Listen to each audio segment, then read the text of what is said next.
মাত্র একটা ডিম দিয়ে 4 থেকে 5 জনে ভাত খেতে পারবে এমন একটা রেসিপি শেয়ার করব। আসসালামু আলাইকুম, সবাই কেমন আছেন? আশা করি অনেক অনেক ভালো আছেন।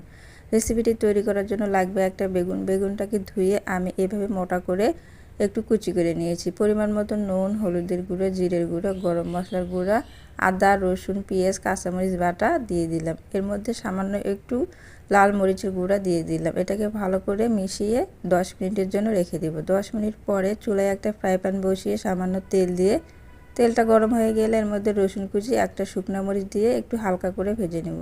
ভাজা হয়ে গেলে আগে থেকে মেখে রাখা বেগুনটা দিয়ে তেলের সঙ্গে ভালো করে মিশিয়ে ঢাকনা দিয়ে ঢেকে মিডিয়াম টু লো আছে একটু লাল লাল করে ভাজতে হবে।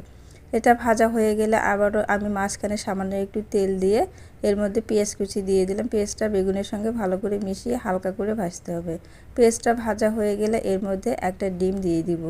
ডিমটা দেওয়া হয়ে গেলে সামান্য পরিমাণে নুন উপরে ছিটিয়ে দিয়ে ডিমটাকে ভালো করে ঝুরো ঝুরো করে ডিম বেগুনের সঙ্গে ভেজে নেব। বেগুনের সঙ্গে ভাজা হয়ে গেলে টমেটো কুচি, ধনিয়া পাতা কুচি দিয়ে ভালো করে নাড়াচাড়া করে মিশিয়ে নিলে রেডি হয়ে যাবে ডিমের রেসিপি।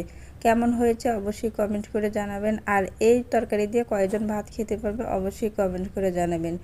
ভিডিওটা দেখার জন্য অসংখ্য ধন্যবাদ জানিয়ে বিদায় নিচ্ছি। সবাই ভালো থাকবেন, সুস্থ থাকবেন। আল্লাহ হাফেজ।